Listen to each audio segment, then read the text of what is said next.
Ghanshyam house, যোনে ৰংঘৰ তলাতল ঘৰ বনাওঁতে ডিজাইনিং কৰিছিলে তেওঁ বনাইছিলে।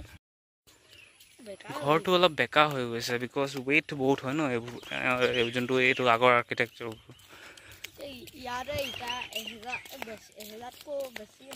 আগৰ যুগৰ ইটা বহুত লাগিলে হয় ন, কাৰণ কেলৈ পাতলা পাতলা ইটা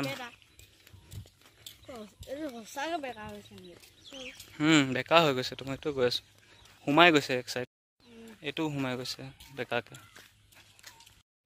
চ' এইকেইটা ৰুম মোক লাগিছে যে ইয়াত বস্তু থ'বলৈ বা ঘোঁৰা চোৰা থ'বলৈ ইউজ কৰা হৈছে এতিয়া। আৰু এইটো হৈছে আচল ঘৰটো, চাওক বহুত ধুনীয়া বনাইছে নে কি কয়। আৰু ইয়াত যোনবোৰ এনগ্ৰেভিং হয় সেইকেইটাও বহুত ধুনীয়া হয়, বাট ৰ'দে বৰষুণে তিতি থকাৰ কাৰণে অলপ বেয়া হৈ গৈছে আৰু। চ' অলপ ভিতৰত চাওঁগৈ কি আছে। বাকী এইকেইটা এনগ্ৰেভিং বহুত ধুনীয়া ধুনীয়া বনাইছে নে কি কয়। বাকী ভিতৰত আপোনালোকে দেখি পাব যে ৱালছবোৰ বহুত ঠিক হয়, বাট ইয়াতো ছেইম মানুহবোৰে নাম লিখি লিখি ৱালবোৰ বৰবাদ কৰি দিছে। চ' এইফালে পিছফালে আহিলে আমি দেখি পাম যে বিল্ডিংটো অলপ টেৰা হৈ আছে। চ' মানুহবোৰক সোধা মতে গম পালোঁ যে এই বিল্ডিংটো যেতিয়া ভূমিকম্প হৈছিলে অসমত, বহুত ডাঙৰ ভূমিকম্প এটা হৈছিলে, তেতিয়া মাটি ঢিলা হোৱাৰ কাৰণে বিল্ডিংটো অলপ সোমাই গ'ল। চ' তাৰ কাৰণে আপোনালোকে বিল্ডিংটো টেৰা দেখি পাব। আৰু এইফালে আছে এটা সৰু গাৰ্ডেন, আপোনালোকে চাব এতিয়া।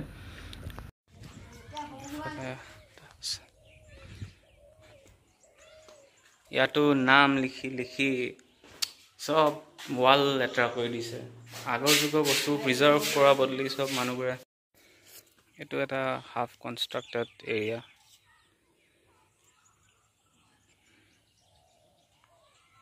ইয়াত জুচ কৰ্নাৰ এটাও আছে আৰু এইফালে আমি চাব যাওঁ। চ' এতিয়া আমি গৈ আছোঁ এইটো চাইডে।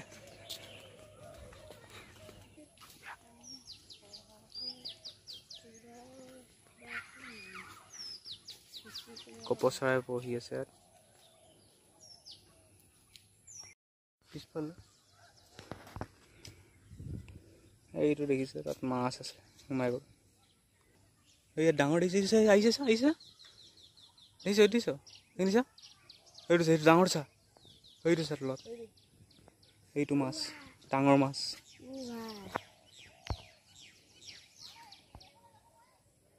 এইটো ডাঙৰ মাছ খাই আছে, এইফালে যাম। এইটোও বেকা হৈ আছে।